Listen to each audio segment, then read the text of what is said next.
دوسرا سبب جو ہے وہ اخلاص کا ہی ہے. جس نے خالص دل کے ساتھ اس کو اللہ کی عبادت کو سر انجام دیا، ریاکاری نہیں کی، کسی کو دکھلاوا نہیں کیا، کسی کو یہ نہیں بتایا کہ میں نماز پڑھتا ہوں، میں نے 3 حج کیے ہوئے ہیں، میں ابھی چوتھے حج کے لیے جا رہا ہوں، یہ میرا 5واں عمرہ ہے، میں نے اس سے پہلے 3 عمرے کر لیے ہیں، میں نے 3 بندوں کو پہلے بھی عمرہ کروایا ہے، 5 بندے میں نے حج پہ بھی بھجوائے ہیں، میں لنگر چلتا ہے میرا، میں نے 3,000 لوگوں کے لیے کھانے کا بندوبست کیا ہوا ہے. تو یہ ساری باتیں جو ہیں یہ ریاکاری کی ہیں. آپ کیوں لوگوں کو بتانا چاہ رہے ہیں کہ آپ نے 4-5 حج کیے ہوئے ہیں؟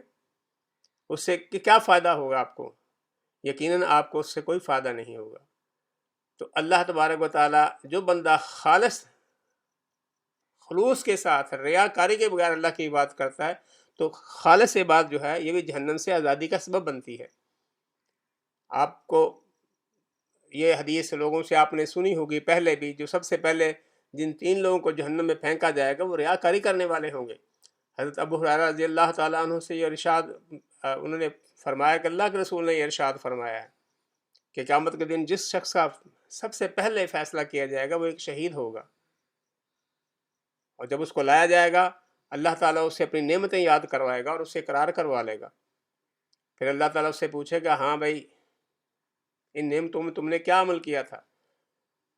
وہ جواب دے گا یا اللہ میں نے تیری نعمتوں کو قبول کیا، تیری نعمتوں کے بدلے میں نے اتنا تیری خاطر عمل کیا، میں نے اتنا عمل کیا اور میں اتنا کیا کہ میں قتال کرتے ہوئے تیرے راستے میں شہید ہو گیا، میں نے اپنی جان ہی تیرے راستے میں قربان کر دی. اللہ تبارک تعالیٰ فرمائے گا تو جھوٹا ہے، جھوٹ بولتا ہے، تو نے قتال، تو نے جہاد، تو نے جنگ اسلام کے لیے صرف اس لیے کی کہ تجھے لوگ یہ کہہ دیں یہ بہت بہادر ہے، یہ بڑا جرأت مند ہے، بڑا دلیر ہے. بھائی کیا بات ہے اس کی دلیری کی؟ اس نے اتنی دلیر دکھائی میدان جنگ میں، میدان جہاد میں یہ لڑتے لڑتے شہید ہو گیا، اور تو نے لوگوں کو اپنے آپ کو شہید کہلوا دیا، تو بس وہ کہہ دیا گیا. تو اللہ تبارک تعالیٰ پھر فرشتوں سے کہے گا اسے چہرے کے بھل گھسیٹ کر جہنم میں پھینک دو. والعیاذ باللہ، اللہ تعالیٰ ہمیں بچائے.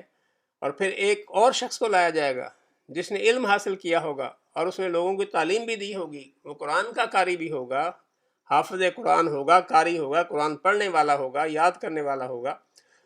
اللہ تعالیٰ اس سے اپنی نعمتیں پوچھے گا اور اس کو یاد دلائے گا میں نے تمہیں فلاں ساری نعمتیں دی تھی تو کیا کیا تم نے؟ وہ کہے گا یا اللہ میں نے تیرے لیے علم حاصل کیا، تیرا بتایا ہوں میں نے علم حاصل کیا، لوگوں کو تعلیم دی اور تیری رضا کی خاطر لوگوں کو قرآن پڑھایا. تو اللہ تعالیٰ فرمائے گا کہ تو نے جھوٹ بولا ہے، تو نے صرف اس لیے قرآن پڑھا کہ لوگ تجھے قاری کہہ دیں، لوگ تجھے عالم کہہ دیں. لوگوں کے درمیان تو اپنے آپ کو قاری اور عالم کہلوانا چاہتا تھا تو وہ کہہ دیا گیا. پھر اللہ تعالیٰ فرمائے گا کہ اس بندے کو گھسیٹ کر جہنم میں ڈال دو. اور پھر ایک تیسرے شخص کو لایا جائے گا، اس کو بھی اللہ تعالیٰ اپنی نعمتیں یاد کرائے گا. اس کو مال دیا تھا بہت زیادہ اللہ نے، وہ بہت مالدار تھا، بہت زیادہ پیسے والا تھا. اللہ تعالیٰ اس سے پوچھے گا ہاں بھائی تو نے کہاں خرچ کیا؟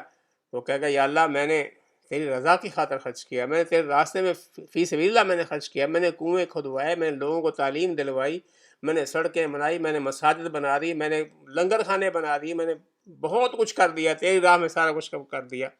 تو اللہ تعالیٰ فرمائے گا تو نے صرف اس لیے خرچ کیا کہ تجھے لوگ سخی کہہ دیں، بڑا سخی ہے، بڑے جس کے چلتے ہیں، بڑے اس کے لنگر چلتے ہیں، بڑے لوگ اس کے دروازے پر آتے ہیں. تو نے اپنے آپ کو سخی کہنے کے لیے کہا تو اللہ تعالیٰ نے فرمایا کہ تمہیں سخی کہہ دیا گیا،